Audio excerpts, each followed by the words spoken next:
এখন মোটামুটি সব জায়গা থেকেই পানি নামতেছে, কোনো কোনো জায়গায় পানি বাড়ছে। দাগনভূঞা উপজেলায় কিছুটা পানি বাড়তি, তবে ওইখান থেকেও পানিটা নামা শুরু করছে, এটা হলো ভালো খবর। কিন্তু সবচাইতে আশঙ্কাজনক খবর হচ্ছে প্রচুর পরিমাণে মেডিকেল হেল্প লাগবে। ডাক্তার রিয়াজ ভাই আমাদের সাথে আছেন। আমাদের এখন পর্যন্ত আমার পরিচিত অন্তত 6টা ছেলে এখন পর্যন্ত নিখোঁজ, যারা উদ্ধার কাজে আসছিলেন। যারা উদ্ধার কাজে আসছে, কালকে আমরা একটা ছেলেকে বাঁচাইতেই পারিনি, বাঁচাইতে পারছি কোনোভাবে কোনো রকমভাবে তাকে হেলিকপ্টারে আমরা তুলে দিতে পারছি, ঢাকায় নিয়ে গেছে।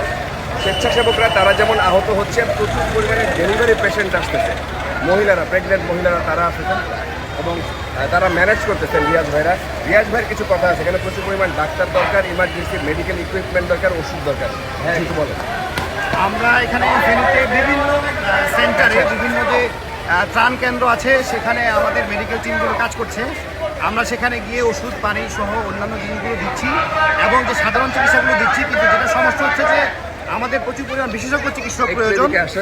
যদিও সরকারিভাবে আমাদের এখানে বেশ কিছু প্রাইভেট হাসপাতালকে সরকারি হাসপাতালের মতো ঘোষণা করা হয়েছে এবং সেখানে ডেলিভারি রোগীদেরকে সিজারিয়ান সেকশন সহ অন্যান্য সেবাগুলো দেওয়া হচ্ছে, কিন্তু সেটা এখনও অপ্রতুল।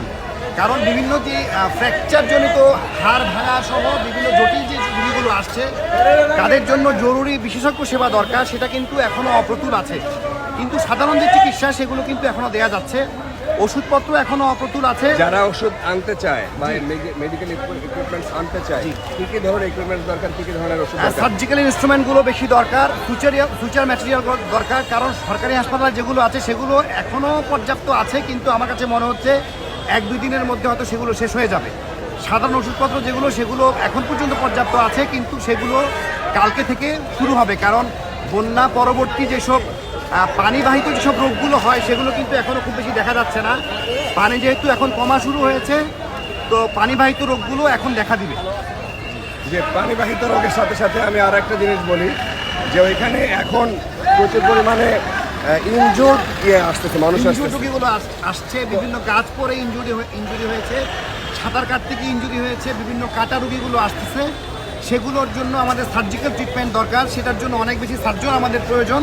সেটা এখনও অপ্রতুল মনে হচ্ছে। কারণ এখানে ফেনীতে আসার পরে আমরা যেটা করছি, আমরা তেমন কিছু করতে পারছি না। অনেককে আমরা রেফার করে দিচ্ছি, কিন্তু রেফার করে দেওয়ার মতো অ্যাম্বুলেন্স এবং অন্যান্য যানবাহনের যে দরকার, সেটা কিন্তু আমাদের কাছে একদমই নাই। অনেককে আমরা ঘন্টার পর ঘন্টা রেখে দিচ্ছি, এরপরে আমরা ঢাকাতে রেফার করছি। আর আমরা স্থানীয়ভাবে যেসব আমাদের সার্জনরা আছে, সবাই আমাদের মাঠে আছে এবং বিভিন্ন হাসপাতালে ফ্রি অফ কস্ট তারা চিকিৎসা দিচ্ছেন। আচ্ছা, ঢাকাতে রেফার যে করে দিচ্ছেন তারা, ঢাকায় পৌঁছানো যাচ্ছে না পেশেন্ট। কালকে বিকেলে রওনা হয়েছে, 3টার দিকে রওনা হয়েছে।